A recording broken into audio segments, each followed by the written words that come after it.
Palagay ko kahit anong gawin natin, hindi talaga tayo matatanggap ng pamilya ko. Sorry dahil sa akin tinakwil ka ng magulang at mga kapatid mo. Ano ka ba? Wala ka namang kasalanan eh. Pareho natin tong ginusto. Kung hindi na ako mapapatawad ng pamilya ko, wala akong magagawa kundi tanggapin na lang. Kesa naman natratuhin ka nila ng hindi maganda. Pangako, gagawin ko ang lahat para sa inyo na magiging baby natin. Magtatrabaho ko para mabigyan kayo ng maginhawang buhay. Naniniwala naman ako sa iyo eh. Kaya hindi ako nagsisisi na ikaw ang pinili ko. Alam kong hindi ka sanay sa gawaing bahay dahil prinsesa ka sa inyo. Hayaan mo na lang ang mga trabaho dito.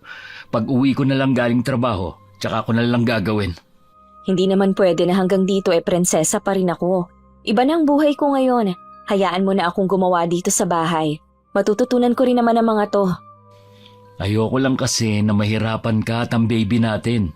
Kapag pagod ka na, huwag mo nang ituloy ang gawain dito Hindi naman mahirap linisin tong apartment mo dahil maliit lang. Sa pagluluto lang talaga ako nahihirapan. May malapit namang karinderya dito. Bumili ka na lang ng pagkain mo para hindi ka na magluto. Masarap magluto si Aling Fatima. 2 dekada na ang karinderya niya. Ganun na nga siguro ang gagawin ko. Kesa masayang lang ang pagkain na lulutuin ko tapos hindi naman makakain. Basta gawin mo kung anong makakagaan sa'yo dito. Kasalukuyan pa ako nung nag-aaral nang makilala ko si Ellie na nagtatrabaho naman bilang systems analyst. Galing siya sa mahirap ng pamilya sa probinsya at bunso sa magkakapatid. Bukod tanging siya lang ang nakatapos sa kanila. Dahil pinaaral siya ng isang pare na tumutulong sa mga kapuspalad. Hindi naman mayaman ang pamilya ko. Pero dahil sa pagsisikap ng mga magulang ko kaya naibigay nila ang pangangailangan naming magkakapatid. Maliban sa nag-aaral pa nga ako, hindi rin nila tanggap si Ellie. Kaya pinalayas nila ako sa bahay nang malaman na nagdadalang tao ako. Bakit ang aga mo umuwi ngayon? Wala na akong trabaho, Yvonne. Ha? Bakit? Anong nangyari? Tinanggal nila ako sa trabaho. Hindi pa malinaw ang dahilan. Aba, bawal yun Pwede mo silang ireklamo sa ginawa nila. Sa tingin ko may kinalaman ng pamilya mo sa pagkakatanggal sa akin. Bakit mo naman nasabi yan? Ang kapatid mo ang pumalit sa akin Narinig ko rin na tinawag niyang ninong ang boss ko. Kakausapin ko sila. Hindi ako papayag na mawalan ka ng trabaho. Alam nilang kailangan mo yun lalo't buntis ako. Hayaan mo na. Maghahanap na lang ako ng ibang trabaho. Ayoko rin naman kasi makasama sa iisang kumpanya ang kapatid mo kung sakali. Sigurado ka ba? Hindi madali na magsimula ulit ng ibang trabaho. Oo naman. Hindi naman siguro ako mahihirapang maghanap uli ng trabaho. Mas gusto ko na ring umiwas sa gulo. Hindi ko alam kung ano bang intensyon ni Kuya kung bakit niya yun ginawa. Hanggang ngayon siguro hindi pa rin niya matanggap ang nangyari. Itinakwil na nila ako. Dapat wala na silang pakialam sa akin. Bukas na bukas din, maghahanap na ako ng trabaho. Ayoko mag-aksaya ng panahon. Sana nga makahanap ka kaagad. Alam ko na kailangan mo rin magpadala sa inyo at nag-iipon pa tayo para sa panganganak ko. Huwag kang masyadong mag-alala. Baka makasama pa yan sa pagbubuntis mo. Makakaraos din tayo. Hindi ko maiwasan ang mag-alala. Bigla ko tuloy na alala ang sinabi ni Kuya Alexis. Hindi daw niya tayo patatahimikin. Hindi kaya ito na ang simula ng gagawin niyang panggugulo? Wala siyang karapatang gawin yun. Kapatid mo lang siya. Mga magulang mo nga hinayaan ka na. Nung nasa abroad kasi ang mga magulang namin, si Kuya ang tumayong ama't ina sa aming magkakapatid. Kaya madalas siyang nasusunod kahit nandito na sina Papa at Mama. Sa tingin ko naman, hindi na tayo magugulo ng kuya mo. Nakuha niya na ang gusto niya. Sana nga, pero hindi ko pa rin maiwasan na kabahan. Huwag kang masyadong mag-alala. Nakalimutan mo na ba ang sabi sa'yo ng OB mo? Kailangan mo mag-ingat dahil maselan ang pagbubuntis mo. Iwasan mo ang ma-stress. Yang pag-aalala mo, hindi yan makakabuti sa'yo. Pasensya ka na ha. Pipilitin ko na lang na i-relax ang sarili ko at hindi mag-isip. Malalampasan din natin to. Ang mahalaga, magkasama tayo sa hirap at ginhawa. Wala nang inaksayang oras si Ellie sa paghahanap ng trabaho. Pero lumipas ang 1 linggo hanggang umabot ng 1 buwan, wala pa rin siyang nahahanap. Hindi rin kami tinitigilan sa panggugulo ni Kuya Alexis. Minsan nagpapunta siya ng mga kaibigan niya para guluhin kami sa bahay. Dahilan para sumakit ang tiyan ko at madala ko sa ospital. Bakit ngayon ka lang? Ano nangyari sa'yo? Bakit puro ka pasa? May mga humarang kasi sa aking mga kalalakihan habang papunta ako dito. Hindi ko naman mga kilala. Siguradong si kuya na naman ang nasa likod sa nangyari sa'yo. Mabuti hindi ka nila pinatay. May mga dumating agad na mga tanod na nagpapatrolya sa lugar, kaya nasaklolohan agad nila ako. Ipablatter natin ang nangyari sa'yo. Sa tingin ko lalo lang titindi ang galit ng kapatid mo. Iwasan na lang natin siya. Paano natin gagawin yun alam niya kung saan tayo nakatira? At isa pa, hindi naman tayo agad makakalipat dahil kapos tayo. May naisip akong solusyon kung papayag ka. Anong solusyon naman? Ang umuwi tayo sa probinsya namin. Doon, hindi na tayo masusundan ng galit ng kapatid mo. Di ba hindi pa alam sa inyo na meron ka ng kinakasama? Kumpara naman sa kapatid mo, mas mabait ang pamilya ko. Pwedeng mabigla lang sila pero matatanggap ka rin nila kalaunan. Kung yan ang sa tingin mong makakabuti, di sige, umuwi na lang tayo sa inyo. Isang linggo pa bago kami bumiyahe ni Ellie dahil sa kalagayan ko. May agam-agam man sa puso ko kung ano ang magiging buhay namin sa probinsya nila. Ang tanging pinangahawakan ko lang ay tiwala sa nobyo ko. Isang araw din na naging biyahe namin sa barko at kailangan pa namin sumakay ulit ng bus. Bago kami nagpatuloy, kumain muna kami. Malayo pa ba ang sa inyo? 6 na oras pa ang biyahe, tapos sasakay pa tayo ng bangkang de motor. Ang layo pala ng sa inyo. Nasisiguro ko nang hindi na tayo masusundan ni kuya dito. Hindi na talaga, kaya kumain ka na ng marami para hindi ka gutumin sa biyahe natin. Wala pa rin kasi akong ganang kumain Pakiramdam ko rin maduduwal ako. Oy, sige, huwag mong pilitin. Magbabaon na lang tayo ng pagkain at plastic na rin kung sakaling masuka ka mamaya. Maraming bumabagabag sa akin. Kung ano magiging reaksyon ng pamilya mo at kung ano magiging buhay natin sa pag-uwi natin sa inyo. Marami akong pwedeng pasukan. Hindi nga lang kasing laki ng sahod ko sa Maynila pero kaya nang bumuhay ng pamilya. Paano ang pagtulong mo sa pamilya mo? Magbibigay pa rin ako kung may sobra. Alisin mo na nga yung mga nagpapagulo sa isip mo. Alam mo naman na masama sa iyo yan Mapapanatag lang ang kalooban ko kapag nakaharap ko na ang pamilya mo. Ang mabuti pa, bilisan na natin kumain. Kailangan na natin makasakay agad sa bus para hindi tayo gabihin. Hindi naman ako nakaramdam ng hilo sa bus kahit nakakahilo ang daan. Pagsakay nga lang sa bangkang de motor, doon na nag-umpisa ang parang hinahalukay ang tiyan ko. Mabuti nilang maagap si Ellie. Isinahod niya agad ang plastic habang hinahagod ang likod ko. Pagbaba para akong lantang gulay. Isang kaanak naman niya ang nakakilala sa kanya kaya tinulungan na kami sa mga bagahe namin. Pagdating sa bahay nila, nagtataka ang tingin sa amin ng mga magulang niya. Nagmano naman sa kanila ang nobyo ko na ginaya ko naman. Bakit biglaan yata ang pag-uwi mo? Nobya mo ba siya, Ellie? Pasensya na po kayo, Nay. Tay, kung hindi na ako nakapagsabi na uuwi. Siya po si Yvonne. Nagsasama na po kami sa Maynila. Ha? Ilang taon na ba siya? Tingin ko menor de edad pa siya. Mukha lang pong bata si Yvonne dahil maliit na babae. Pero mahigit 20 anyos na po siya. Ang bata pa rin niya.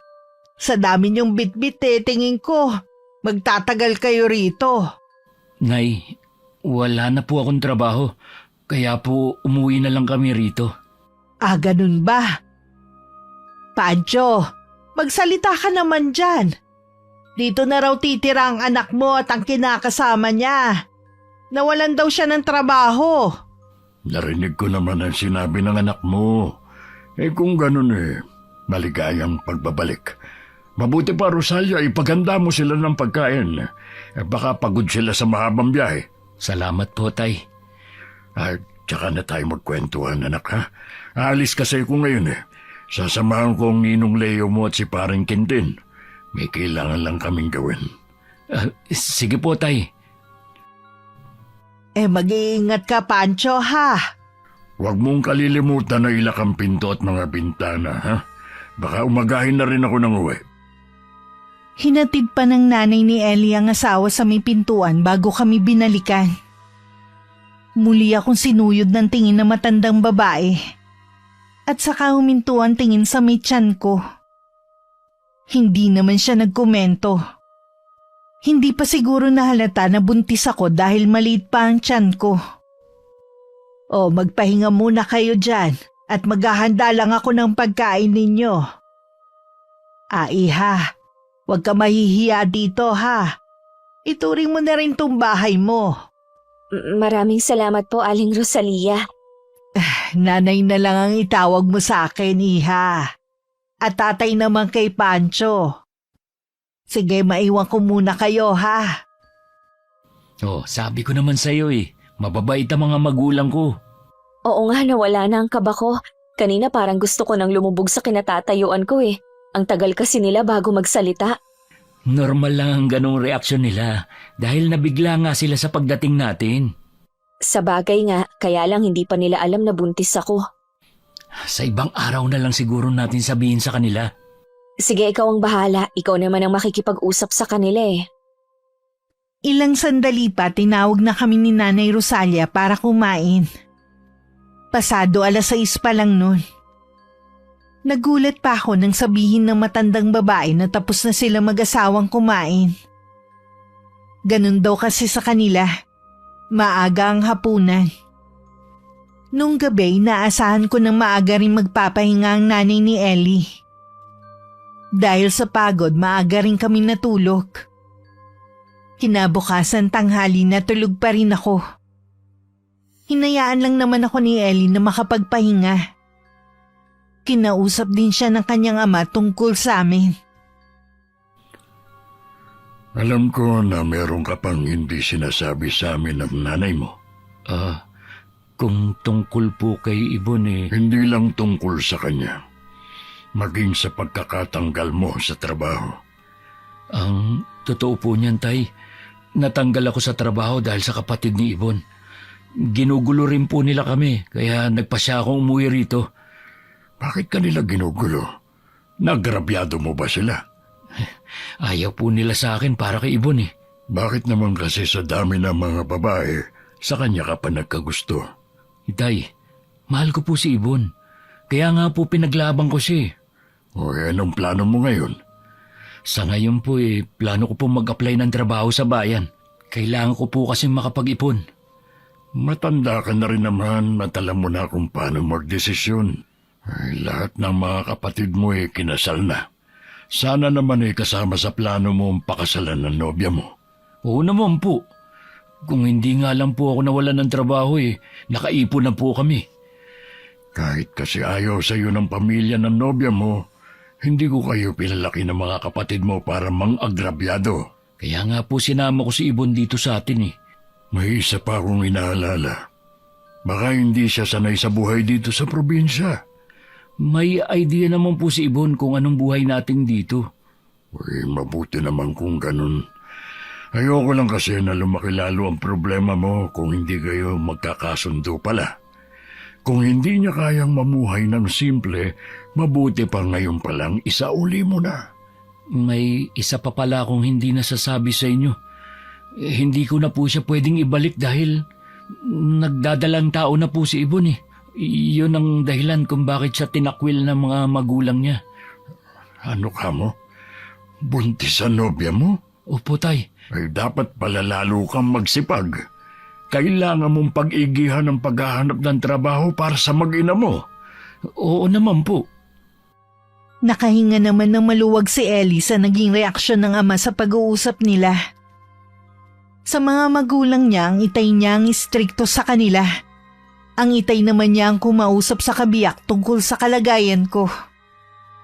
Kaya pala unang kita ko palang sa kanya, kakaiba na ang naramdaman ko. Ipagpasalamat na lang nga natin na nung nag-aaral siya sa Maynila hindi siya nakabuntis. Kundi nakakahiya kay Father Medina. Responsable naman ang anak mo nung nag-aaral siya. Nangako siya sa atin na magtatapos. Sayang nga lang hindi pa niya natutupad ang pangako niya. Minsan kasi ibang plano ng nasa taas kaysa sa plano natin.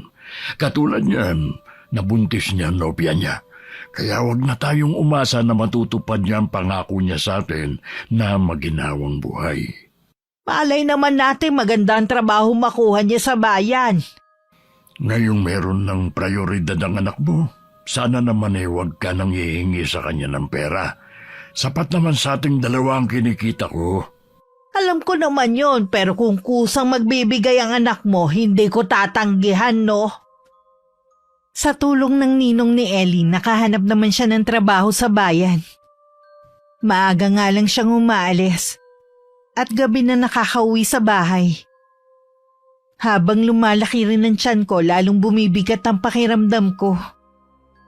Gusto ko lang laging nakaiga at matulog. Mabuti na lang maunawain si Nanay Rosalia.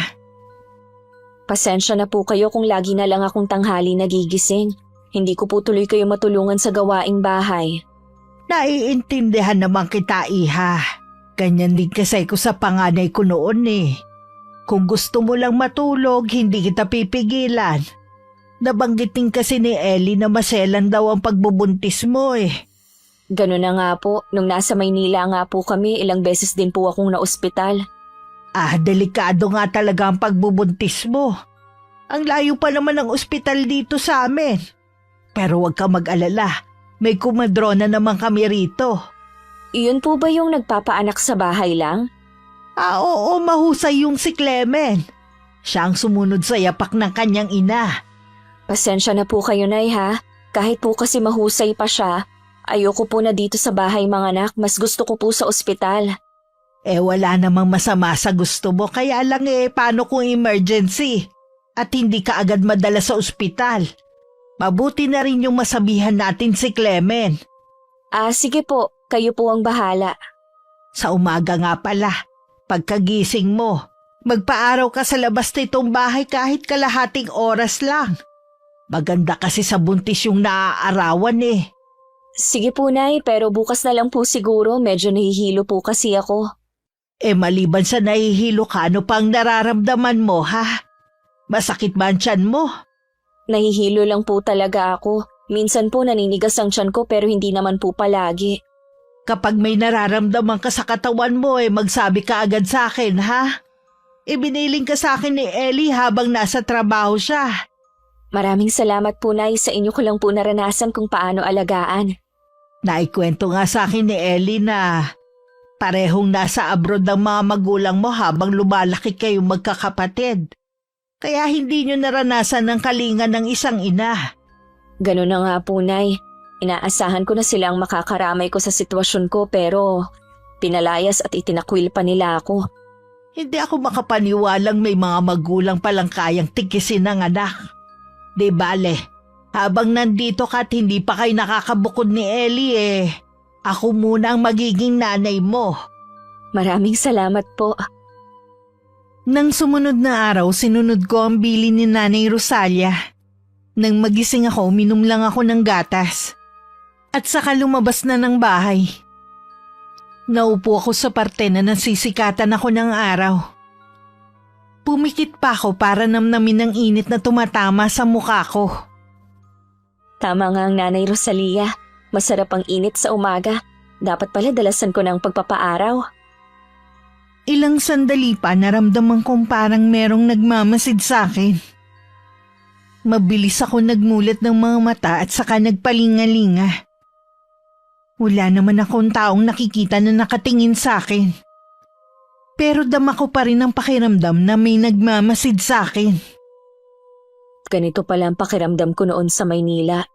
Nung ginugulo kami ni Kuya Alexis. Mukhang dala ko pa rin yung trauma na ginawa niya sa amin ni Ellie. Dahil masarap sa pakiramdam ang init, hindi agad ako pumasok sa loob ng bahay. Ilang minuto pa ako nasa labas. Hanggang dumating na nga si Nanay Rosalia na galing palang palengke. Tutulungan ko na sana siya magbuhat ng mga dala niya pero tumanggi siya. Mabuti naman naisipan mo magpaaraw ngayon. Sinusunod ko lang po ang payo ninyo sa akin. Mainam naman talaga ang sikat ng araw sa atin eh. Siya nga pala, binilhan kita ng pansit at puto sa palengke. Yan na lang ang almusalin mo ha. Tuyo at itlog lang kasi ang kinain namin ng tatay mo kanina eh. Salamat po, Nay. Sandali. Ilalagay ko na sa plato para makakain ka na. Mamaya pa lang tanghali eh. Magsisigang ako ng buto-buto ng baboy. Sobrang saya ko ng mga sandaling yun dahil alaga ako ni Nanay Rosalia. Kahit wala si Ellie, hindi nagbabago ang trato sa akin ng mga magulang niya. Nang mailagay sa plato ang pansit at puto, inumpisan ko ng kumain. Pero nakakadalawang subo pa lang ako, nagtatakbo na ako sa may lababo at saka sumuka. Halos maubos ang lakas ko. Lumapit naman sa akin si Nanay Rosalia at hinagod ang likod ko. O ano, ayos ka lang ba, iha? Maasim na po yung pansit kaya nasuka ako. Bagong luto lang yun ang suki ko eh. Baka iba lang ang panlasa mo. Baka nga po, Nay. May gusto ka bang kainin, ha? Wala po, Nay. Uminom naman po ako ng gatas kanina. Magpapahinga na lang po muna ako sa kwarto. O sige, magluluto na lang ako ng maaga para makakain ka na ng tanghalian. Tatawagin na lang kita, ha? Kahit nung tanghali, hindi ko rin nakain ang ulam na niluto ni Nanay Rosalia. Bahagya lang akong kumain ng kanin at saka nahiga na ulit. Labis na ang pag-aalala ng nanay ni Ellie. Kaya kinausap na siya nang makauwi siya nung gabi. Baka kasi mapano sila ng magiging anak niya kung hindi kakain si Yvonne eh. Kakausapin ko po siya mamaya, Nay. Tatanong ko na rin kung ano gusto niyang kainin. Para kapag sumahod ako bibili ko siya. Sinabi ko lang to sa'yo para alam mo. Baka isipin mo pinababayaan namin siya rito. Hindi ko po yun iisipin. Nakita ko naman po dati kung paano nyo alagaan ang mga hipag ko noon. Kaya alam ko po na ganun din ang gagawin yung pag-aalaga kay Yvonne. Kahit hindi pa kami kasal. Kahit wala pang basbas ng simbahan ng inyong pagsasama sa mata naming lahat mag-asawa na kayo. Salamat po, Nay. Ang bait nyo talaga. Maiba ako. Kumusta ang trabaho mo? Ayos lang po, Nay. Ang importante, may trabaho ko ngayon. Hindi nga lang kasi laki ng sinasahod ko dati. Hindi ka naman siguro nagsisisi ngayon sa naging desisyon mo. Hindi naman po. Kaya lang hindi maiwasan na makonsensya dahil hindi ko pa natutupad ang pangako ko sa inyo ni tatay. Hindi ko pa kayo nabibigyan ng maginhawang buhay at baka hindi na po. Iba na po kasi ang prioridad ko ngayon. Tapos dito lang ako may trabaho. Sapat lang talaga sa pangangailangan namin ni Yvonne. Huwag mo kaming intindihin ng tatay mo. Kumikita naman siya kahit papaano Ang mahalaga ang mag-ina mo. Naisip ko nga na kapag ayos na ang lahat, bumalik na lang na Maynila at doon na maghanap ng trabaho. Ikaw ang bahala, anak. Kung ano sa tingin mo ang makakabuti, susuportahan ka namin ng itay mo. Napakaswerte ko po talaga sa pagkakaroon ng mga magulang na maunawain at mabait, katulad nyo ni tatay. Sana po balang araw makabawi ako sa inyo. Siya nga pala. Nabalitaan ko na dumating na si Father Medina. Kapag wala kang pasok sa trabaho, dalawin mo naman siya. Isama mo na rin si Yvonne. Sige po, Nay. Gusto ko rin magpasalamat sa kabutihan niya sa akin. Ay nako, napakwento na ako sa'yo. Mabuti pa kumain ka na para makapagpahinga ka na rin. Maaga ka pa papasok bukas Nagising ako nang maramdaman kong may pumasok sa kwarto. Iinat-inat pa ako na bumangon nang makita si Ellie na nagbibihis ng pambahay. Bakas ang pagod sa mukha niya. Pilit pa siyang ngumiti nang makita akong nagising. Kanina ka pa ba dumating? Oo, kumain na rin ako. Bakit sabi ng inay, hindi ka kumakain? Hindi ko kasi gusto ang lasa ng pagkain Naduduwal din ako kapag nasa bibig ko na. Sabi mo kung ano gusto mong kainin. Sa Sabado, sa sahod ako, bibili kita ng mga gusto mo. Pwede ko bang ilista para hindi mo makalimutan? Oo naman. Mas okay nga yun para alam ko na ang bibiling ko. Nahihiya na nga ako sa nanay mo eh. Kaya lang anong magagawa ko ayaw talagang tanggapin ng sikmura ko ang pagkain na niluluto niya. Amoy pa lang kasi ayoko na. Naiintindihan naman yun ni inay. Nag-aalala pa nga siya sa'yo eh. Ayoko naman kasing mag-request na mga gusto kong kainin at nahihiya ako. Alam ko naman na walang-wala rin sila ng tatay mo eh. Bala ko nga maghanap ng trabaho na mas malaki ang sweldo eh. Sapat lang kasi ang sahod ko sa gastusin natin. Baka hindi tayo makaipon. Matagal pa naman ako manganganak pero dapat mag-ipon na nga rin tayo. Gusto ko kasi nasa ospital manganak at hindi dito sa bahay. Yun din naman ang gusto ko. Siguro naglilihi ka pa kaya maselang ka pa. Kapag bumuti-buti na ang pakiramdam mo, bala kitang bigyan ng puhunan para magtinda ka dito sa tapat ng bahay. Makakatulong yun para matulungan mo ako sa pag-iipon. Ano naman ang ititinda ko, Aber? Dati kasi nagtitinda ang ate ko ng mga merienda at sa malamig. Malaki kaya ang naging tulong sa kanila mag-asawa nun. Wala naman akong alam sa mga ganyan eh. Huwag ka maglala, tutulungan ka ng inay. Siya din ang katulong ni ate nun eh. Bahala na. Sa ngayon kasi mas gusto ko lang mahiga at matulog. Baka naman mamanas ka na niyan sa kakatulog mo. Hindi naman siguro. Siya nga pala, wala na akong iniinom na folic acid at vitamins. Oo nga pala, buti pinaalala mo sa akin. Sa Sabado ko na rin bibilin. Matutulog ka na ba? Oo eh, pagod na kasi ako sa maghapon. Sige, mauna ka na, magbabanyo lang ako sandali. Gustuhin ko mang asikasuhin bilang asawa si Ellie, mas matimbang pa rin sa akin ng kagustuhang matulog lang. Sa umaga hindi ko na namamalayan ng pag-alis niya. Mas madalas na tulog na ako sa gabi kapag dumating siya. Dumating ang araw ng Sabado. Maagang dumating si Ellie. Sa kwarto, inabot niya sa akin ng sahod niya. Ito na lang ba ang natira sa sahod mo? Oo eh, ang dami ko kasing pinamili. Kinumpleto ko na yung mga kailangan mo.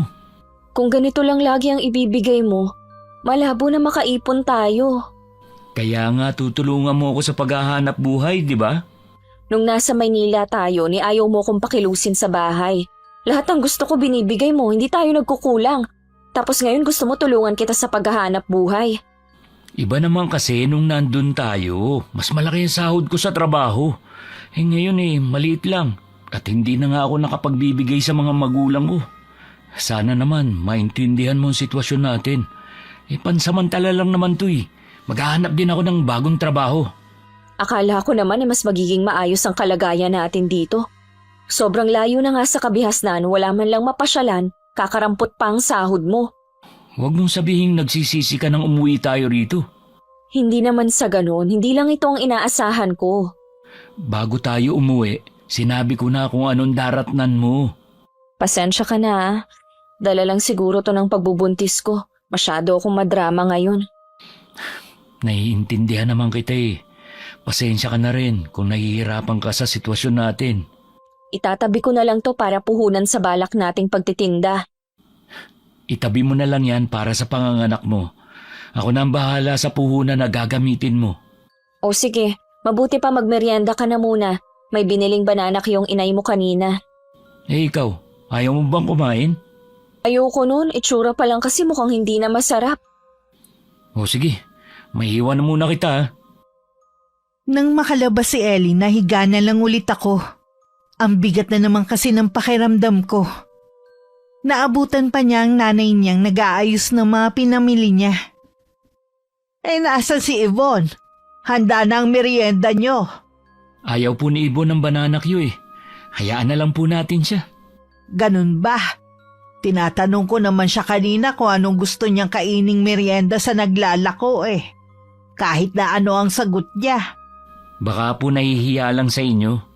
Hindi dapat siya mahiya. Pamilya na tayo dito eh. May binili naman po akong pagkain para sa kanya. Yun na lang po siguro ang kakainin niya. Oo nga pala. Nilaban ko na ang mga damit ninyo. Ikaw na lang ang magpasok sa kwarto niyo, ha? Ay, salamat po, Nay. Dapat hindi na kayong gumagawa nun. Pwede naman po ako na lang ang maglaba eh. Day off ko naman bukas. Hindi naman pwede pang kumilo si Yvonne eh. Ikaw naman pagod na sa trabaho. Magpahinga ka na lang. Sa susunod na lang po ako magbibigay sa inyo ha. Naku, hindi mo naman kailangan mag-abot sa akin eh. Tulong ko na sa inyo ang ginagawa ko. Hindi po ako papayag na hindi po ako makapagbigay sa inyo. Kayo nag-aasikaso sa amin eh. Sige na nga, ikaw ang bahala. Nagkita nga po pala kami ni Sandro kanina habang namimili ako. Maganda po pala ang kumpanyang pinapasukan niya. Sabi ko nga baka may bakante, pasok niya ako. Hindi naman madamot ang pinsan mong yun eh.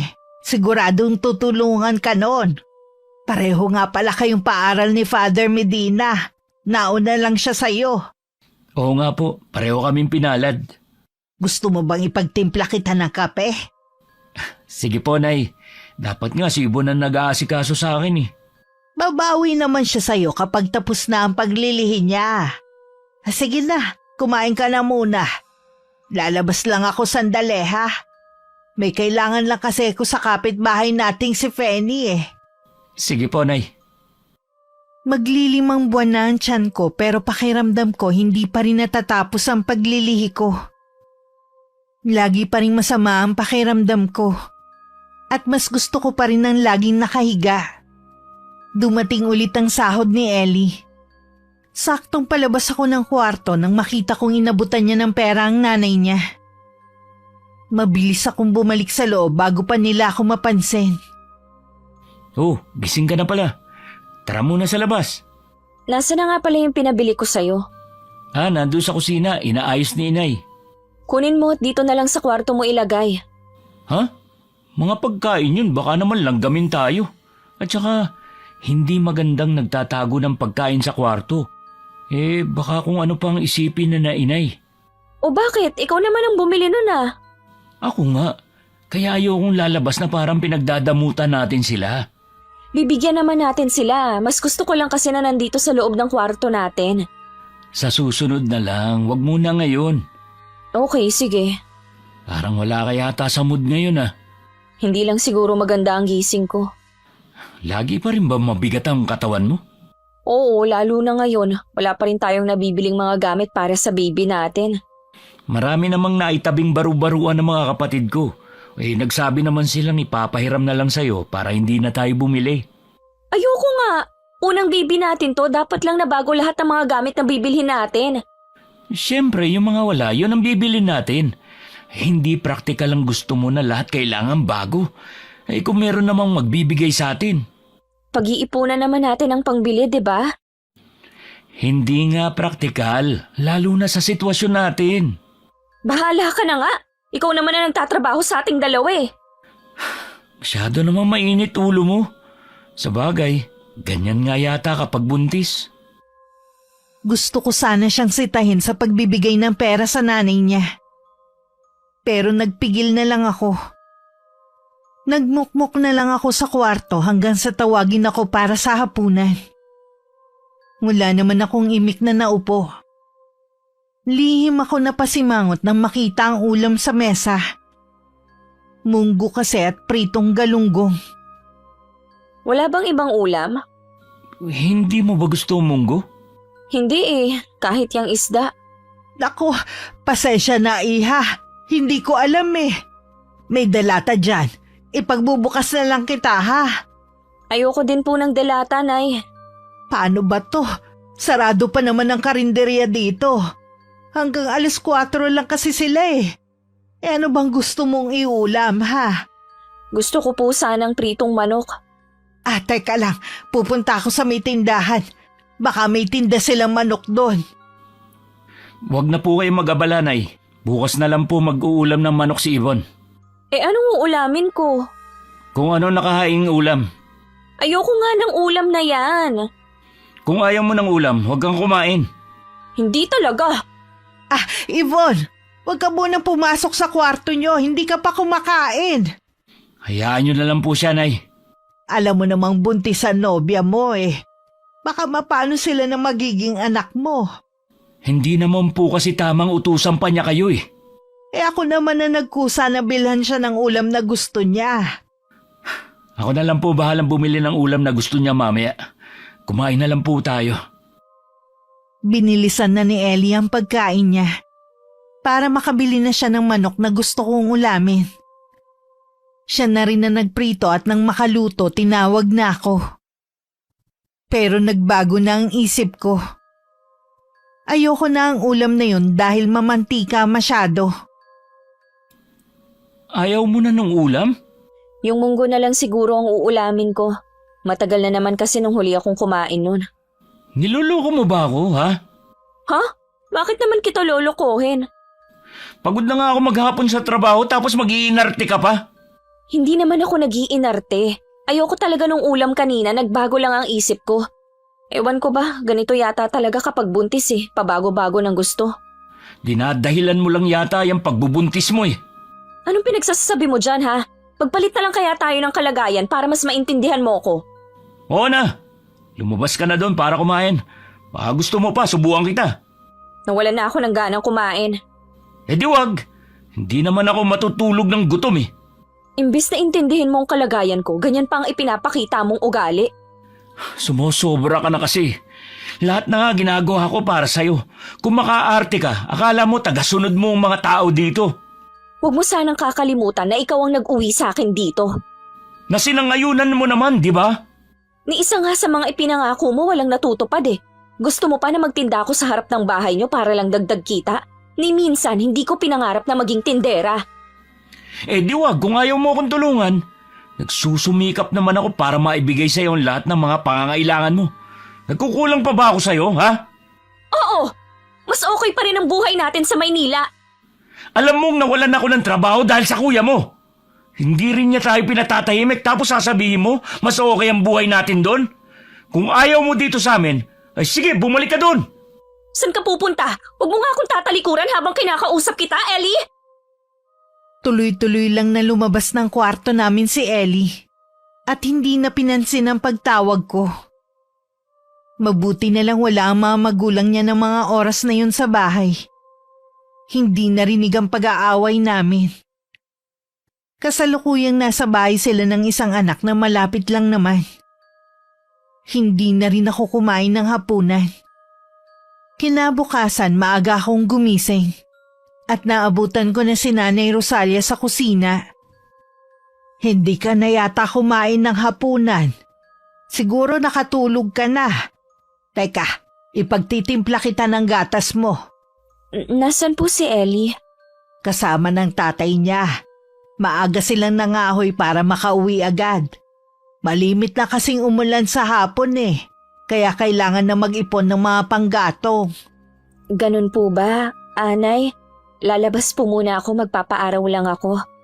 Bago ka lumabas ng bahay inumin mo muna tong gatas na tinimpla ko sa'yo. Sige po. Pagbalik mo nakaluto na ako ng almusal mo. Nang maubos ko ang isang basong gatas, nagpaalam na akong lalabas. Sa bakuran lang naman ako. Ilang minuto pa lang ako nagpapaaraw nang maramdaman ko na naman na parang merong nagmamasid sa akin. Nang igala ko ang paningin ko, wala naman ako nakita na nakatingin sa akin. May ilang mga tao, pero abala naman sila sa mga kanya-kanya nilang gawain. Kung ano-ano na naman ang pumapasok sa isip ko. Ang mabuti pa, pumasok na lang ako sa loob ng bahay. Kapag ganito ang nararamdaman ko, nakakawalang ganang lumabas. Hindi na rin ako nagtagal sa labas. Pumasok na rin ako agad. Ilang sandali pa dumating na rin si Ellie at ang kanyang ama. Nang magtawag na para kumain, umayaw ako at nagkulong na lang sa kwarto. Hindi kasi ako kumakain ng tuyo at pritong talong. Baka naman magkasakit na ang nobya mo kung hindi siya laging kakain. Ganyan ba talaga siya kaselan kahit nung nasa Maynila pa kayo? Hindi naman po. Ewan ko po ba, bakit sumobra naman ang kaartehan niya ngayon? Binili ko na nga siya ng mga gusto niyang pagkain pero hindi naman niya yung kinain. O gaano niyo ba kakilalang isa't isa bago kayo nagsama sa iisang bubong? Mga 3 buwan pa lang kami magkarelasyon nun, bago ko siya nabuntis. Hindi niyo pa nga gaanong kakilalang isa't isa. Sa tingin ko, yan na talaga ang ugali ng nobya mo. Hindi dahil sa paglilihi. kahit na, kailangan pa rin nating ibigay ang mga pangangailangan niya. Sana naman matuto siya makisama sa atin. Ginagawa na nga natin lahat para sa kanya. Pagsasabihan ko na lang po siya. Hindi ko rin po kasi gustong inaasal niya. Pagsabihan mo lang, iho, wag mo nga aawayin, ha? Baka mapasama sa kanya kung sasama ang loob. Opo, Nay. Hindi ba niya sinasabi na gusto niya nang bumalik sa Maynila? Hindi naman po. Tsaka wala naman kaming babalikan doon. Naisip ko na kung ganyan rin lang naman na parang kinikilala niyo pa ang isa't isa, mabuti pa siguro na wag na muna kayong magpakasal. Plano pa lang naman po ang sa amin eh. Hindi pa kami sigurado. Siya nga pala. Papupuntahin ko dito ang kumadrona para matingnan siya. Sige po. Sasabihin ko sa kanya mamaya para makapaghanda siya.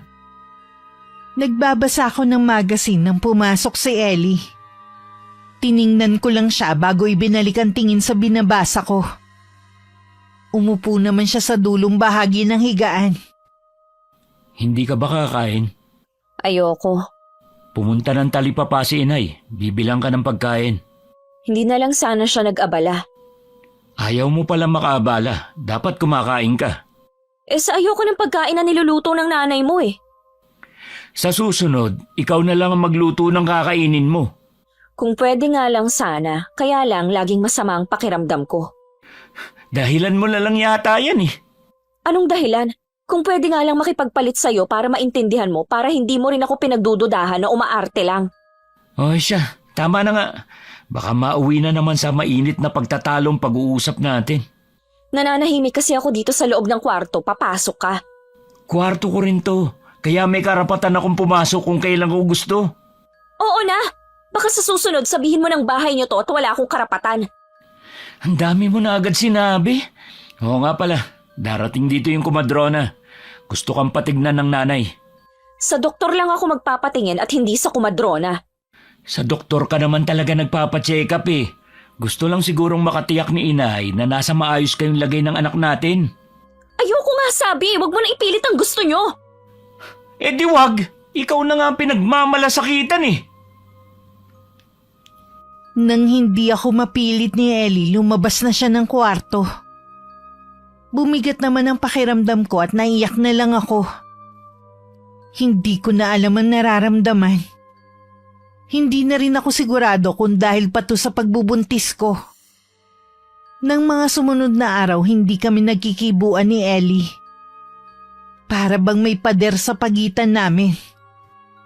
May palagay ako na nagkakagalitan dalawa. Bakit mo naman nasabi yan? Hindi kasi sila nag-uusap eh. Madalas sa kwarto lang kumakain si Yvonne.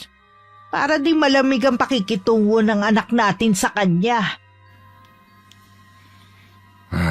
Sa totoo lang, hindi ko kasi makita sa nobya niya ang ulirang asawa. Mula nung dumating sila rito, hindi man lang nagpakitang gilas sa atin. Hindi man lang niya inaasikaso si Ellie. Nakikita ko naman yon, pero unawain na lang natin dahil nga buntis. Tsaka sila naman ang magsasama eh. Kaya labas na tayo ron. Mabuti na lang hindi ko pa nababanggit ang tungkol sa kasalang bayan. Kung may plano kasi sila, mabuti nang doon na lang para wala na silang gastos. Huwag na tayong makialam pa sa plano nila. Kung ganyan nga nagkakalabuan sila, mabuti pa nga manahimik na lang tayo. Ay, oo nga pala. Wala sana akong balak sabihin sa iyo eh. Kaya lang, baka malaman mo rin sa iba. Tungkol ba saan yan? May gumagala na aswang dito sa lugar natin. Ha? Sino naman kaya ang aswang? May pinaghihinalaan kami ni Parang Quintin, pero wala kaming ebidensya na siya nga ang aswang. Sino naman ang pinaghihinalaan nyo? Si Caridad. Bakit naman si Caridad? Kilala na natin siya mula pa noon na. Di ba nga muntik na natin siyang kunin na ninang nun kay Ellie? Kaya nga lang umalis sila mag-anak dito sa atin. Sa tingin ni Parang Quintin, baka yun din ang dahilan kung bakit umalis sila noon. Ayaw nilang malaman ng mga taong lihim nila. Ano bang basihan ng kumpari mo para pag hinalaan niya yung tao? Kababalik nga lang nung tao rito Pag-iisipan na niya ng masama. Dati daw kasi, muntik nang mabiktima ang pamangkin niyang buntis. Mabuti na lang daw nagising ang asawa nun. Doon nga nila nakita na nasa ibabaw ng bintana ang napakalaking itim na aso. Nataga daw niya yun at nakatakas. Nung sundan daw niya yung patak ng dugo, papunta daw yun sa bahay ni na Caridad. Dinalaw din daw niya ito at ang sabi ng asawa may sakit. Ilang araw daw noon, umalis na yung mag-asawa sa lugar natin. Mula din noon, wala nang napabalitang aswang sa atin. Baka naman nagkamali lang nun si paring Quintin. Sana nga, pero mabuti na rin yung nag-iingat. Meron pa namang buntis dito sa bahay. Maglalagay na lang ako ng mga pangontra at magsusunog ako ng goma na may mga pinatuyong dahon ng dayap. Ilang araw nang laging nagsusunog ng goma si Nanay Rosalia tuwing sasapit ang hapon. Hindi ko alam kung sadyang tinatapat pa niya sa may bintana namin. Nang hindi na ako nakatiis, sinabi ko na yun kay Ellie. Nagsabi naman si inay para daw mawala ang mga lamok. Hindi man lang ako tinanong kung ayos lang ba sa akin. Hirap na nga akong huminga dahil sa usok Isara mo na lang ang mga bintana para hindi pumasok ang usok. Naaamoy ko pa rin kasi. Tapos gusto pa ng inay mo na magsuot ako ng bestidang itim sa gabi? Ano, nagluluksa lang? Ang gusto pa niya, wag na akong lumabas sa hapon at kung ano-ano pang bawal gawin. Sumunod ka na lang. Para din sa kabutihan mo ang ginagawa nila Ganyan din si inay sa mga hipag ko dati. Wala namang nawala sa kanila nung sumunod sila. Ganyan talaga mga matatanda, maraming pamahiin. Sa totoo lang, nasasakal na ako sa bahay na to. Kung yan ang tingin mo, mabuti pa siguro bumalik ka na lang sa pamilya mo. Yan ba ang naiisip mong solusyon, ha? Lahat na lang kasi nirereklamo mo. Nakakapagod ka nang intindihin Ikaw kasi, imbis na mag-isip ng ibang solusyon, ang naisip mo agad ang umuwi dito sa inyo. Hindi mo man lang inisip ang magiging sitwasyon ko. Sana nung sinabi ko sa iyo ang plano ko, tumutol ka na. Sana hindi tayo umuwi dito kung ayaw mo naman pala. Kung hindi ka na makakatagal dito, umuwi ka na sa inyo. Ngayon pa ba, ha? Sa tingin mo, ganun lang kadali na tatanggapin nila ako? Kesa naman sa araw-araw ka na lang nagre-reklamo. Nakakahiya na sa mga magulang ko. Sige, kapag nakapanganak ako, babalik na ako sa amin. Iiwan ko sa iyo ang anak natin. Itong pagbubuntis ko lang naman ang hindi nila gusto Dahil tingin nila sisirain itong kinabukasan ko. Kung alam ko lang na ganito ang buhay na ibibigay mo, sana sinunod ko na lang sanang payo nila na ipalaglag na lang ang batang to. Sabi ko na nga ba, meron ka rin tinatagong sama ng ugali. Wala kang pinagkaiba sa kuya mo. Kaya nga ako nagkakaganito dahil na rin sa'yo. Mabuti pa nga, ngayon pala maghiwalay na tayo. Wala na akong pakialam sa'yo. Para akong nauupos na kandila nang maiwan akong mag-isa. Sobrang sikip ng dibdib ko dahil sa sama ng loob. Bigla ring sumakit ang puson ko. Pinigilan ko lang na mapasigaw at humingi ng tulong sa mga kasama ko sa bahay. Ayokong isipin na naman ni Ellie na nag-iinarte lang ako. Nang umayos na ang pakiramdam ko, nahiga na lang ako at pinilit matulog. Bakit mo ba inaaway si Yvonne, ha? Nakakapikon na kasi Wala na akong magandang narinig sa kanya. Sana pinagpasensyahan mo na lang.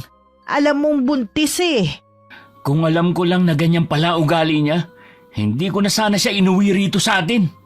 Paano kayo magpapakasal niyan kung sa malita problema paghihiwalay agad ang nasa isip ninyo? Mabuti nga hindi kami nagpakasal agad nun. Ngayon ko palang nakikilala ang ugali niya. Mabuti pa pareho muna kayong magpalamig. Tsaka na lang kayo mag-usap kapag hindi na kayo galit. Pasensya na kayo, Nay. Pati tuloy kayo nadadamay sa problema namin. Naiintindihan ko naman kayo. Mas matindi pa nga ang naging pag-aaway namin noon ng tatay mo Ultimo asin pinag-aawayan namin. Pero dahil mahal namin ng isa't isa, nalagpasan namin ang lahat ng problemang dumarating sa amin. Mahal ko naman po si Yvonne. Hindi ko lang talaga matagalan ang ugali niya ngayon. Pagod na nga ako sa trabaho. Gusto pa yata niya, siya ang asikasuhin ko. Hintayin mo na makapanganak ang nobya mo.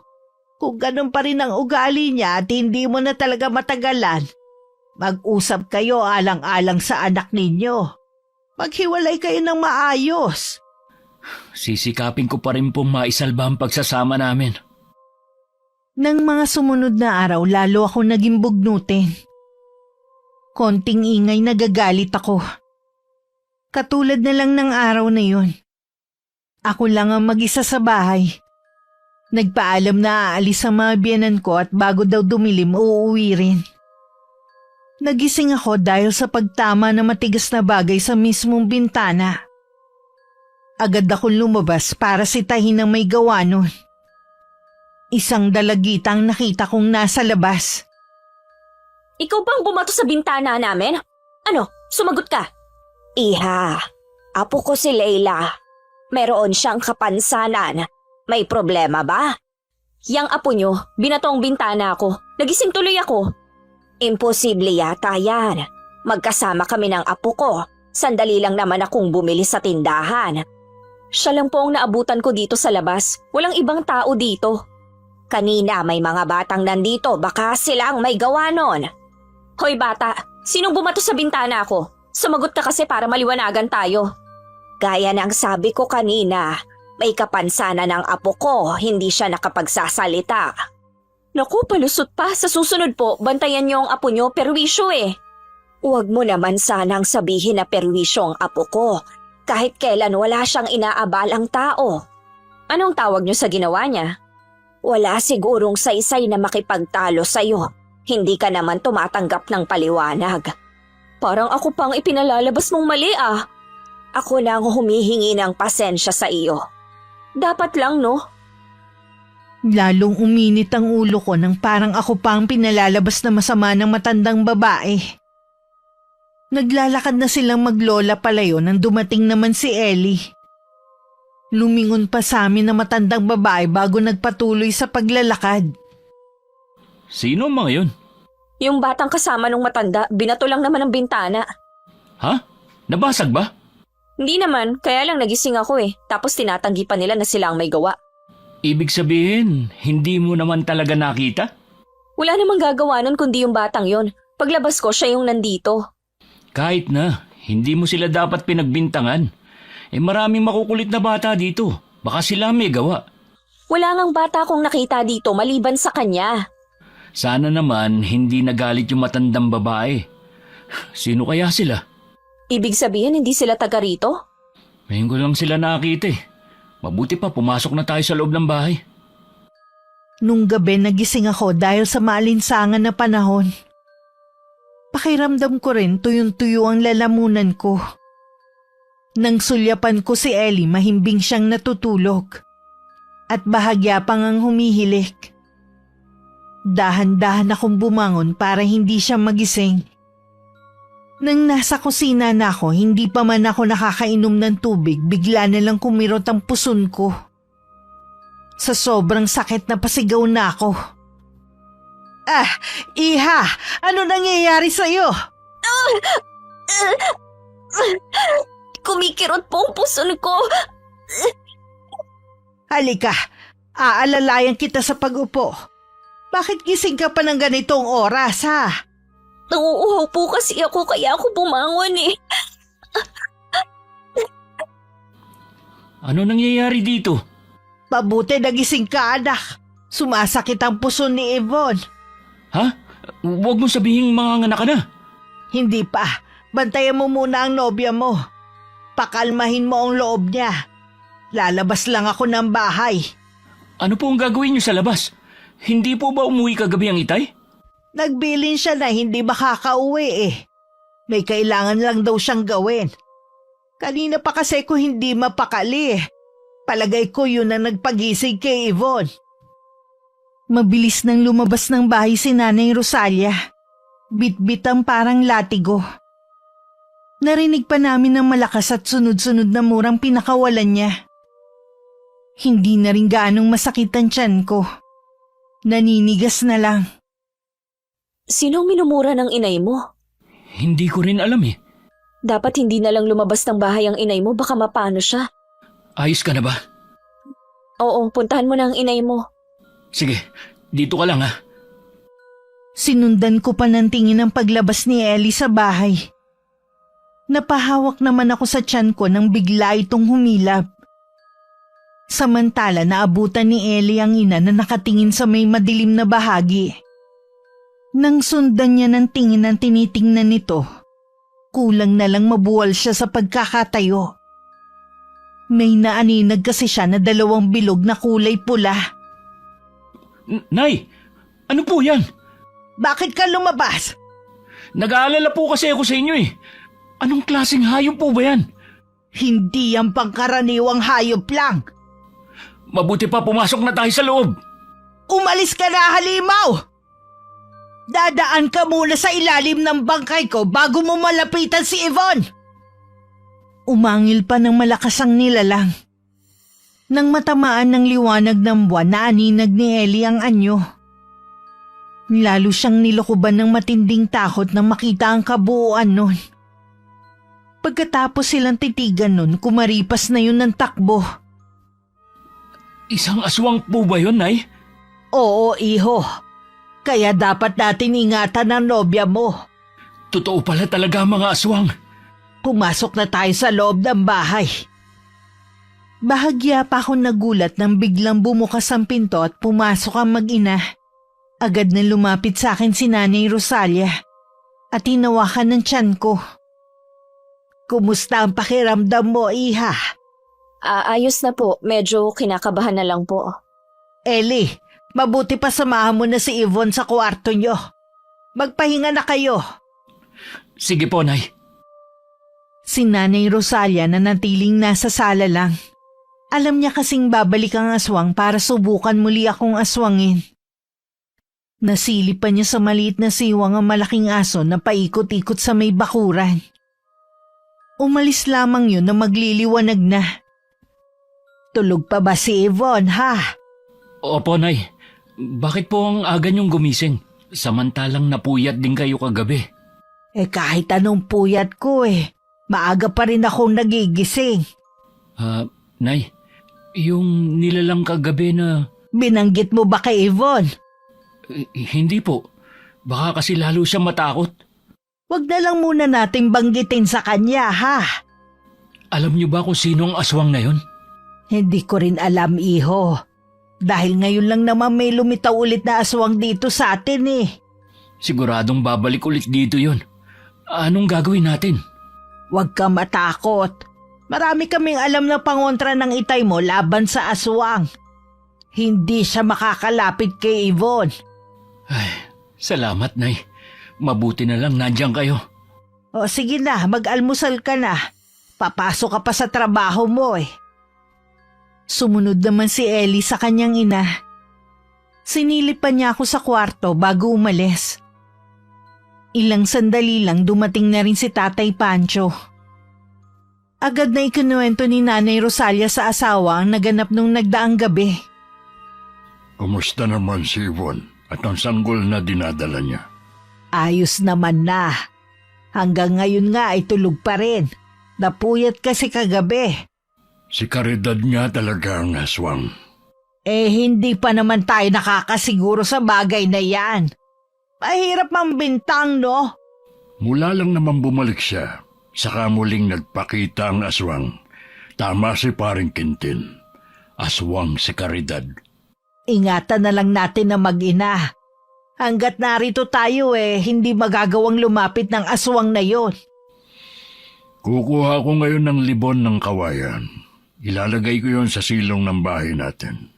Magsusunog din ako ng gulong na may pinatuyong balat ng dayap mamaya. Nung hapon naamoy kong nagsunog na naman ng goma si Nanay Rosalia. Sumasakit tuloy ang ilong ko at hindi maipinta ang muka. Ilang sandali pa patakbo kong nagtungo sa lababo. At lahat ng kinain ko ng araw na yun inilabas ko. Pagkatapos hinang-hina akong naupo na lang sa isang tabi. Pasensya ka na, iha, ha. Inumin mo muna tong tubig. Salamat po. Ayos na ba ang pakiramdam mo? Medyo okay na po. Para saan po bang pagsusunog nyo ng goma? Hindi ko alam kung maniniwala ka pero pantaboy kasi yun sa aswang eh. Po? Aswang? Huwag naman po sana kayong manakot. Totoo ang sinasabi ko, Iha. Kagabi lang muntik ka ng aswangin. Hindi ko po alam kung bakit nyo sinasabi yan pero hindi po kasi magandang biro. Alam ko na mahirap paniwalaan. Lalo't sa syudad ka lumaki kung saan moderno ang pamumuhay. Pero totoo ang lahat ng nilalang na akala mo katang-isip lang ng ibang tao. Mali nga yatang sumama ako kay Ellie dito. Huwag ka matakot. Hindi ka magagalaw ng nilalang na yon. Pangako yan. Naniniwala naman po ako na hindi nyo ako pababayaan. Hindi ko lang po talaga maiwasan na matakot pa rin. Basta sumunod ka lang sa mga bilin ko, ha? Katulad ng pagsusuot ng itim na bestida sa gabi. Itabi mo rin sa iyong higaan itong lana. Opo, susundin ko po lahat ng sinasabi nyo. Dahil sa ipinagtapat ni Nanay Rosalia kahit sa bakuran, takot na akong lumabas kung wala rin lang naman kasama. Hindi na rin ako nagrereklamo tuwing nagsisiga sila sa hapon at pumapasok ang usok sa loob ng bahay. Kaya ko na rin tiisin ang amoy. Basta para sa aming kaligtasan ng magiging anak ko. Isang hapon habang nasa tapat ako ng bintana, may isang matandang babae ang naglalakad papunta sa bakuran. Naalala kong siya ang lola nung batang pinagalitan ko. Nagulat pa ako nang lapitan siya ni Nanay Rosalia, nakasalukuyang nasa labas ng bahay. Caridad! Ikaw nga talaga! Kumusta ka na? Bakit ngayon ka lang bumalik dito sa atin, ha? Ayos lang, Rosalia. Ganoon yata talaga kapag matanda na. Gugustuhin pa rin bumalik sa lugar na pinagmulan. Sinong babaeng yun sa may bintana? Siya si Yvonne, ang kinakasama ng anak kong si Ellie. Kilala mo naman siguro ang bunso namin ni Pancho. Alam ko na buntis siya. Pakisabi sa kanya na mag-iingat siya. Maselan pa naman siyang magbuntis. Oo. Maselan nga talaga. Sa amoy at sa pagkain. Hirap nga kami nahanapan siya ng kakainin eh. Siya nga pala, kasama mo ba si Erning? Matagal nang patay ang asawa ko, Rosalia. Ganun ba? Pasensya na ha. Hindi ko alam eh. Kahit kasi nakabalik ka na rito, hindi ka naman masyadong naglalabas sa inyo. Kaya hindi ko alam kung ano ang nangyari sa inyo nung umalis kayo rito. Kami na lang ng apo kong magkasama ngayon sa buhay. Meron siyang kapansanan kaya labis akong nag-aalala sa kanya oras na mawala ako. Nasa na mga magulang ng apo mo, ha? Matagal nang naulila ang apo ko sa mga magulang niya. Wala rin akong kamag-anak na pwedeng pag-iwanan sa kanya kung sakali. Ang hirap naman ng sitwasyon mo, Caridad. Sana naman humaba pa ang buhay mo. Yun ang pinagdarasal ko lagi. Ang humaba pa ang buhay ko hanggat matutong mamuhay ng mag-isa ang apo ko. Ilan taon na ba ang apo mo? 12 anyos pa lang siya. Napakabata pa pala niya. Minsan dalhin mo dito para makilala ko naman. Naging magkaibigan naman tayo noon bago kayo umalis rito. Hanggang ngayon kaibigan pa rin naman ang turing ko sa'yo. Salamat, Rosalia, at hindi pa rin pala nagbago ang turing mo sa akin. Pasensya ka na kung ngayon lang ako nagpakita sa'yo. Nahihiya kasi ako dahil hindi man lang ako nakapagpaalam sa'yo noon. Wala yon. Alam ko naman na may malalim kang dahilan kung bakit bigla kayong umalis noon eh. Sana balang araw masabi mo sa akin. Sa ibang pagkakataon ay sasabihin ko sa'yo. Papaano? Kailangan ko nang umuwi. Hinihintay na kasi ako ng apo ko. Lagi naman ako nandito sa bahay eh. Kahit anong oras pwede kang pumunta. Tumingin pa sa akin na matandang babae bago tumalikod. Hindi na malayo ni Nanay Rosalia na nakalapit na ako sa tabi niya. Inay, sino pong matandang yon? Nandiyan ka pala. Para ka namang may sa pusa. Hindi ko naramdaman ang mga hakbang mo. Siya si Caridad. Taga rito talaga sila ng pamilya niya. Pero bigla silang umalis na walang nakakaalam sa totoong dahilan nila. Nahihiya po ako sa ginawa ko sa kanilang maglola. Ha? Kilala mo ba silang maglola? Kasi po, napagalitan ko yung apo niya. Pinagbintangan ko po na bumato sa bintana ng kwarto namin. Mainit lang po ang ulo ko noon kaya nakapagsalita ko ng hindi maganda. Kilala ko si Caridad. Hindi naman yun mapagtanim ng galit sa kapwa niya. Kapag nagkita kayo, humingi ka na lang sa kanya ng paumanhin, ha? Opo, gagawin ko po yan. Sana makita ko pa silang maglola. Halika na sa loob ng bahay. Yvonne, bakit parang natulala ka na riyan? Baka po kasi guni-guni ko lang.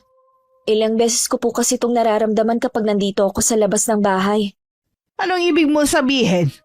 Iyon po bang pakiramdam na merong nagmamasid sa akin? Nasaan ang botelya ng lana na ibinigay ko sa'yo? Nandito po sa bulsa ng duster ko. Ha? Bakit po kumukulo? Sabi na nga ba kapag ganyang kumukulo, ibig sabihin nasa paligid lang ang aswang. Minamasdan ka niya kahit maliwanag pa. Ano pong gagawin natin? Huwag ka matakot. Hanggat hawak mo yan, hindi siya makakalapit sa'yo. Halika na sa loob ng bahay. Araw-araw na lang ako nakakaramdam ng takot. Hindi ko tuloy maiwasang mag-alala na baka maapektuhan ang dinadala ko. Mabuti na lang laging nasa tabi ko si Nanay Rosalia. Lagi niyang pinalalakas ang loob ko. Hindi ko tuloy maiwasang makonsensya dahil lihim ako nagalit sa kanya dati. Iwasan mo na lang ang babaeng yun. Huwag mong hayaan na makalapit siya kay Ibon. Naging kaibigan natin si Caridad. Hindi naman tama na ipagtabuyan ko yung tao. Noon pa yun, nang hindi pa natin alam na aswang siya. Ewan ko, Pancho. Parang ang hirap paniwalaan na si Caridad ang aswang Hihintayin mo pa ba na mapahamak si Ibon o tayong lahat bago ka maniwala na aswang siya?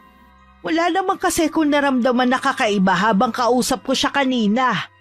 Labis na kalungkutan ang nababasa ko sa kanyang mga mata. Tanging apo na lang kasi ang kanyang kasama sa buhay. Tapos may kapansanan pa ang bata. Wala na tayong pakialam sa buhay niya.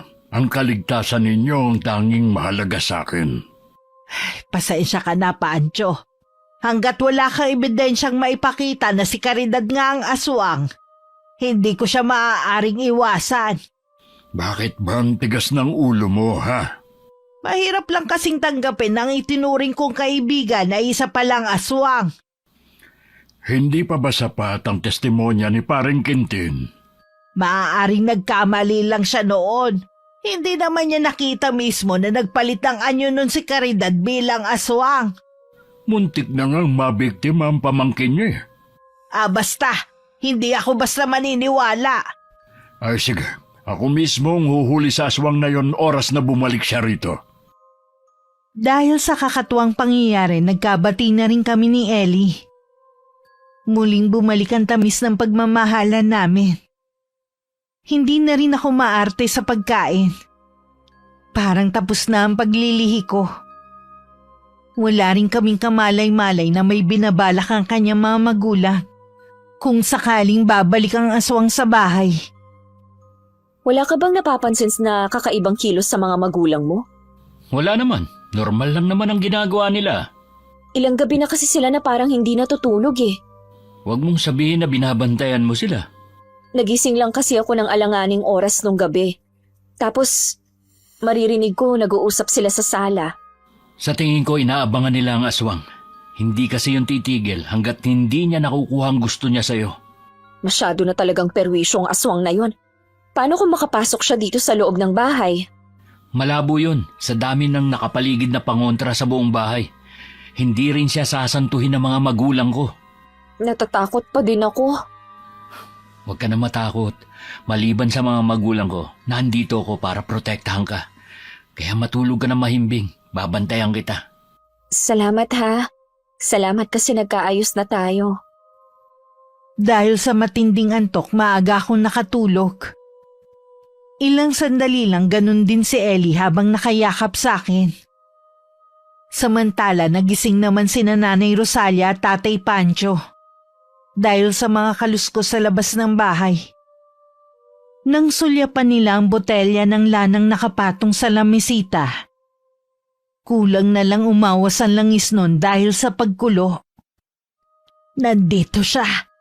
Humanda sa akin ang aswang na yan. Isang malaking pagkakamali ang pagpunta niya rito. Sasamahan na kita. Dito ka na lang. Bantayan mo na hindi siya makapasok. Mag-iingat ka. Oh, hindi siya sasantuhin ng buntot pagi ko. Nang makalabas ang asawa, mabilis ding isinara ni Nanay Rosalia ang pinto. Mula sa maliit na siwang, sinilip niya ang magaganap. Ang kabiyak at malaking asong namumula ang mga mata kasalukuyan nagpapambuno. Napapasigaw pa siya tuwing napapailalim si Tatay Pancho. Nabitiwan pa na matandang lalaki ang buntot pagi. Mabuti na lang merong itak na nakasukbit sa bewang nito. Nang makakuha ng buwelo, agad niyang tinaga ang aswang. Malakas yung umangil at umungol bago tumakbo palayo. Pancho! Natalo mo ang aswang! Buhay pa siya. Hindi ko siya napuruhan. Ang sugat na natamo niya ang magiging tanda para malaman natin kung sino ba talaga ang aswang. Tama ka. Malakas ang kutob ko na si Caridad ang aswang. Huwag ka munang magsalita ng tapos. Hindi alam ng mag-asawa na nagising kami ni Ellie dahil sa ingay. Nasaksihan nga namin ang pakikipagtunggali ng kanyang ama sa aswang. Kinabukasan maagang umalis ang mga magulang niya. Hindi naman sinabi kung saan sila pupunta. Pero may kutob kami na pupuntahan nila ang bahay ng hinihinala nilang aswang. Pagdating sa maliit na kubo ni Aling Caridad, tila inaasahan na nito ang pagdating ng mag-asawa. Bumukas kasi ang pinto at iniluwano ng matandang babae. Natutuwa ako na dinalaw ninyo akong mag-asawa. Paano nakakatayo ka ngayon? Wala bang masakit sa'yo? Hindi kita maintindihan, Pancho. Sabi ko na sa'yo mali ka ng akala. Wala ka bang kahit anong sugat? Imposibleng maghilom agad yun. Pinahirang ko ng katas ng kalamansi ang talim ng itak ko. Naiintindihan ko na pinaghihinalaan nyo ako na aswang. Siguro may pumunta sa inyo kagabi. Hindi ba? Muntik mo nang mabiktima noon ang asawa ni Parang Quintin. Ngayon naman, gusto mong biktimahin ang nobya ng anak namin. Wala akong alam sa ipinagbibintang mo sa akin. Hindi ako aswang. Sinungaling! Ipakita mo ang sugat mo! Nang hindi pa rin tumitinag si Aling Caridad, lumapit na si Tatay Pancho at hinawakan siya sa braso. Pero wala siyang nakitang sugat o maliit na galos man lang. Naniniwala ka na siguro na hindi ako ang aswang na hinahanap nyo. Pasensya ka na, Caridad, ha? Masyado kasing naniniwala si Pancho sa kumpari namin Kung gusto mong malaman kung sino ang aswang, bakit hindi mo puntahan si Quintin? Huwag mong sabihin na... Puntahan mo na lang. Sandaling natigilan si Tatay Pancho bago mabilis na tumalikod. Naiwan naman si Nanay Rosalia na naguguluhan pa rin. Inanyayahan muna siya ni Aling Caridad na pumasok sa loob ng kubo. Tama bang inisip ko na kaya ka umalis nun Dahil natatakot kang may makaalam na isa kang mambabarang? Oo, tinakot ako noon ni Quintin at ng asawa niya. Alang-alang sa pamilya ko, lumayo na lang kami. Hindi ko lang akalain na balang araw babalik pa ulit ako dito. Si Quintin ba ang aswang? Hindi siya kundi ang asawa niyang si Lucia. Mahal na mahal niya ang asawa, kaya hindi nakapagtataka na pagtakpan niya. Diyos ko po, sinong mag-aakala na kung sino pa yung mabait at nagkakawang gawa siya pa palang may malagim na sekreto? Noon pa man, ganoon na ang ginagawa niya. Kaya kung meron man magbubuko sa kanya, lalabas lang na naninira. Pero kung silang maglalabas ng sikreto ko noon, tiyak na marami ang maniniwala agad. Pasensya ka na, Caridad, ha. Hindi ka namin natulungan nun ni Pancho. Matagal na rin naman ang pangyayaring yon. Alam ko na ayaw nilang mag-asawa ang pagbabalik ko. Pero hindi na ako natatakot sa kanila. Sa pagkakataong ito, nasa tabi mo lang ako. Salamat, Rosalia. Pero ayokong madamay ka. Damay na talaga ako. Gusto ba naman nilang biktimahin ang mamanugangin ko eh? Yan ang pagkakamali ni Quintin at Lucia. Dahil sa ginawa nila, nabuko tuloy sila. Itinuring ko pa naman silang mga kaibigan. Paano? Hindi na rin ako magtatagal, ha? Dadalaw na lang ako sa ibang araw. Nagtataka ko kung bakit naunang umuwi si Nanay Rosalia sa asawa niya. Samantalang magkasama lang naman silang umalis kanina. Halata rin ang pagkabalisa sa anyo ng matandang babae. Ilang sandali pa dumating na rin si Tatay Pancho. Galit naman ang anyo nito. At napansin ko pa ang nakakuyom nitong kamao. Ano nangyari? Tama nga si Caridad. Hindi na rin naman nagkaila si Quintin dahil nakita ko mismo ang malalim na sugat sa braso ni Lucia. Sila pa talagang nagbanta oras na ipakalat ko ang lihim nilang mag-asawa. Hindi nila tayo maaaring takutin. Sinabi ko nga at tinapos ko na rin ang pagiging magkumpare namin ni Quintin. Wala akong mga kaibigang halimaw. Ang walang galang na nga po. Tungkol po ba sa aswang ang pinag-uusapan ninyo? Oo, iha. Nalaman kasi namin na si Lucia pala ang aswang na pumupunta rito. Huwag kang matakot, Iha. Ngayong kilala na natin sila, lalong hindi sila makakalapit sa'yo. Maiiwasan mo na rin siya kapag nagkita kayo sa labas. Malamang po, hindi na ako lumabas ng bahay. Pwede naman, iha. Basta kasama mo ko. Salamat po sa inyo. Akala namin hindi na babalik ang aswang. Dahil ilang araw din itong hindi nagparamdam. Pero nang gabing yun, nabulahaw na naman kami ng mga kaluskos sa labas ng bahay. Nang lumabas si Tatay Pancho at Ellie, hindi na nila yun naabutan. Sa galit ng mag-ama, pinuntahan nila ang bahay ng mag-asawa. Pero mas matindi pala ang ganti na ibabalik sa amin ng mag-asawa. Nagkaroon ako ng malalang sakit na hindi gumaling-galing. Caridad, ikaw pala. Pasensya na kung hindi maganda ang pagbisita mo ngayon. Siya ba ang apo mo? Oo, siya si Leila. Hindi nga lang siya nakakapagsalita pero nakakaintindi siya. Maupo muna kayo dyan at ikukuha ko lang kayo ng maiinom. Huwag ka nang mag-abala. Si Yvonne talaga ang ipinunta ko dito. Ha? Kaya mo ba siyang mapagaling?